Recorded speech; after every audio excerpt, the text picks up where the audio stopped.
Welcome to That's Good Sports. I am Brandon.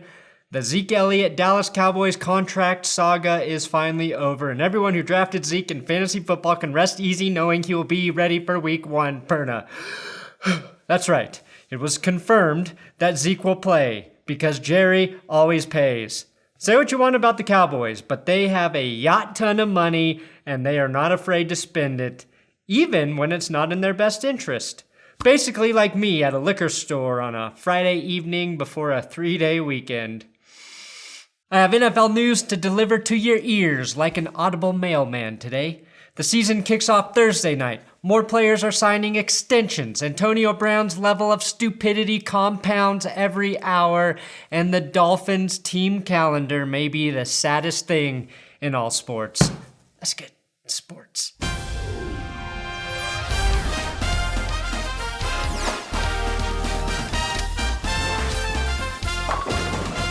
New football fans, please consider subscribing to this YouTube channel for continued football services for your YouTube pleasurings. I'll have Big Dick Patreon shoutouts at the end of this episode, and now, today's sponsor, Manscaped. Hair, beard, chest, back, balls, feet. Hair, beard, chest, back, balls, feet. Science lab? It doesn't matter where you shave, it matters how you shave. The #1 place for total body maintenance is manscaped.com. I have put the Lawnmower 2.0 through the ringer. It is my favorite manscaping tool, and I recommend you try the Perfect Package 2.0 plus Peak Hygiene Plan. It comes with the lawnmower, the plow, the crop preserver, the crop reviver, the pube mat, and a free travel storage bag, and a replacement blade for your lawnmower every 3 months for just $14.99. If you're already manscaping, definitely check out their new replenishment plans, where you choose the frequency of delivery so you never run out of your favorite product. Use my promo code GOODSPORTS or the link in the description to save 20% off your Manscaped order.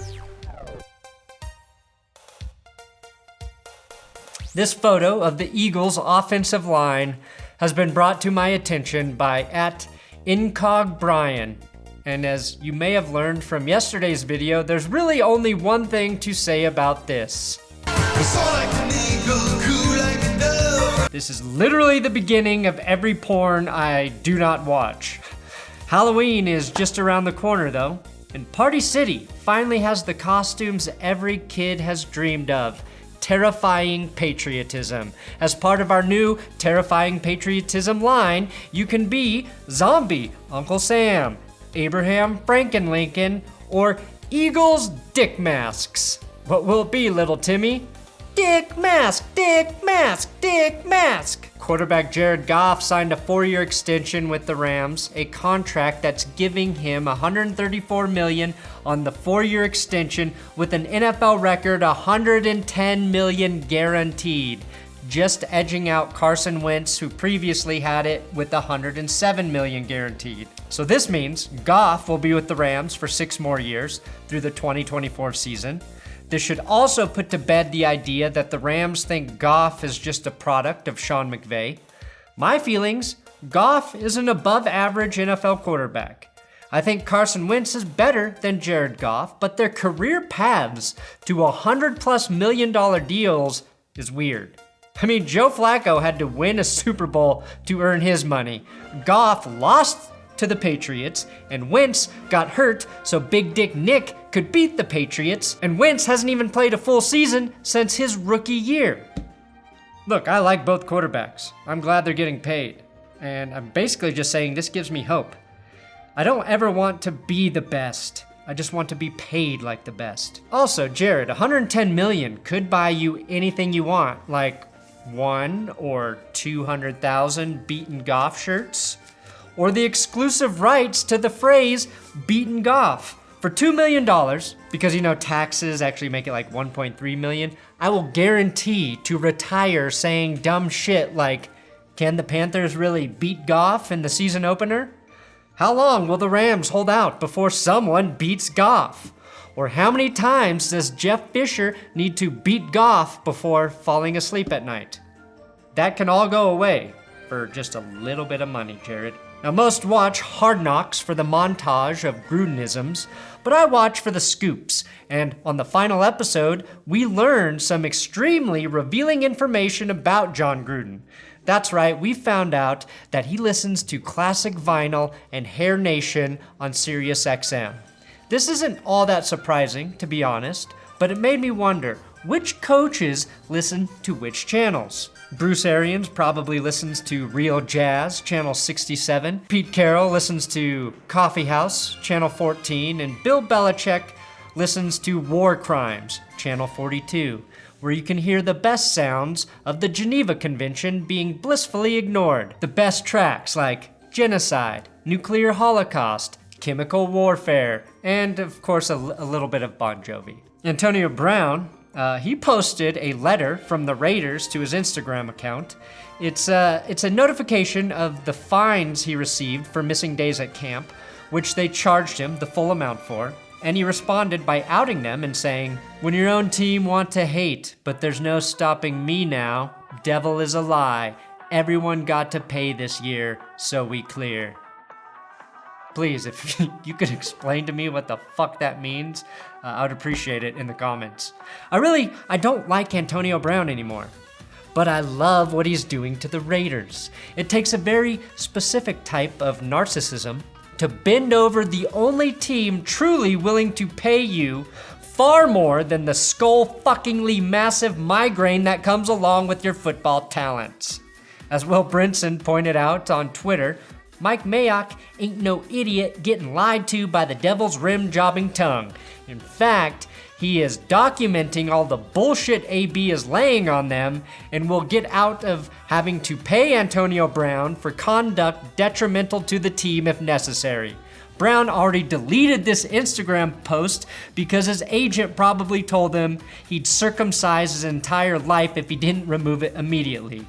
We are back to 0 working days here, without mentioning Antonio Brown at That's Good Sports. Chris, not gonna even try and say his last name, posted this image of the Miami Dolphins 2019 team calendar. As you can see, most of the players featured in the calendar are no longer on the team for this season. I feel like this is the equivalent of having a calendar of all your exes.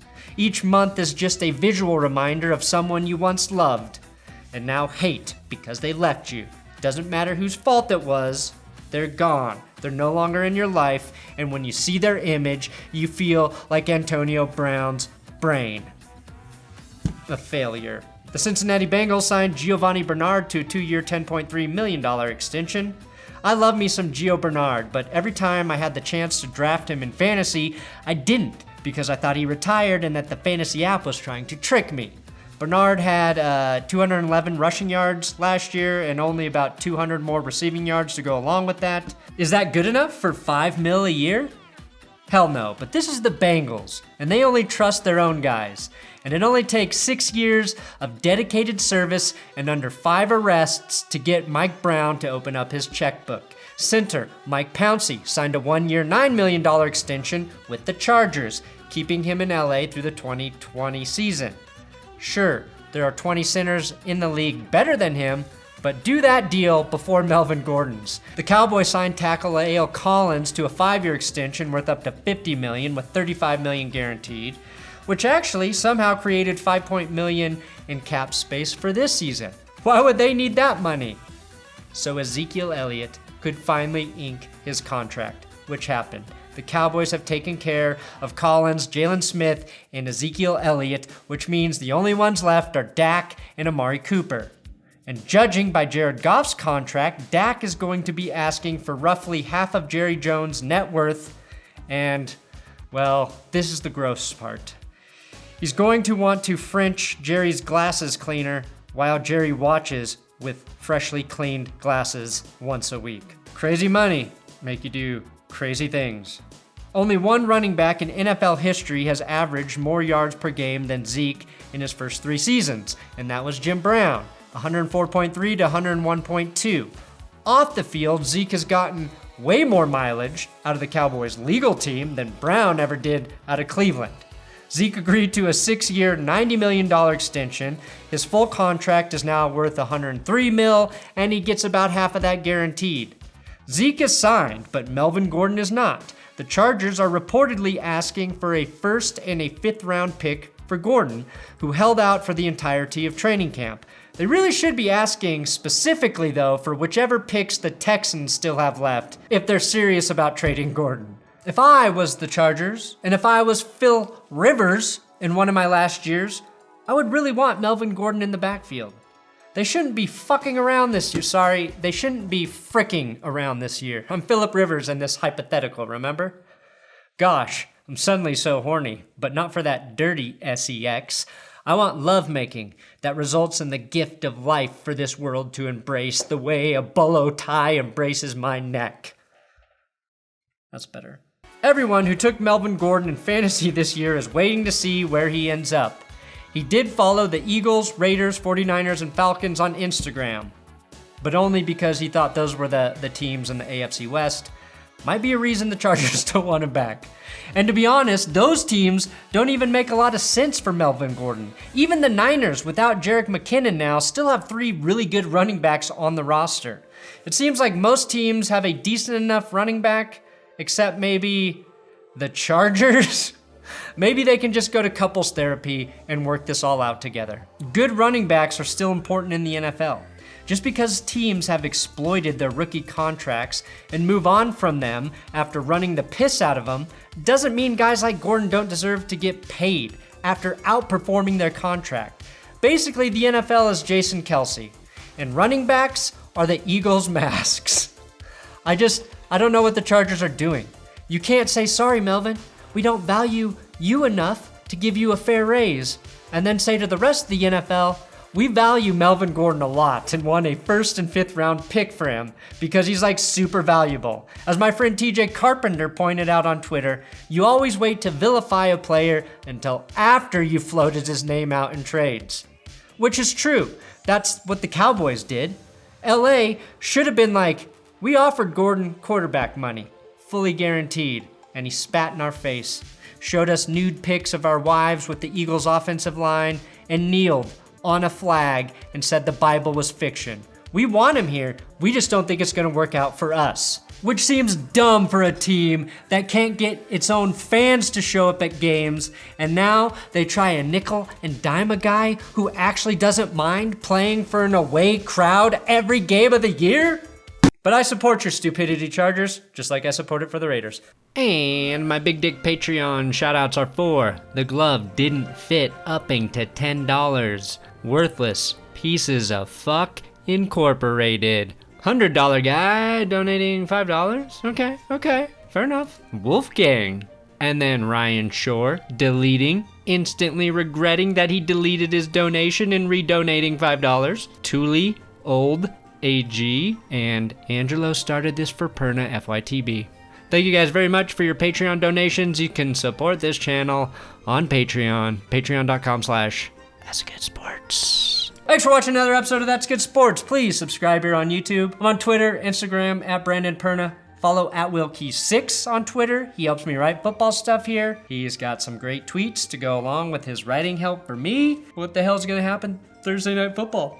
Season opener. How good could it be?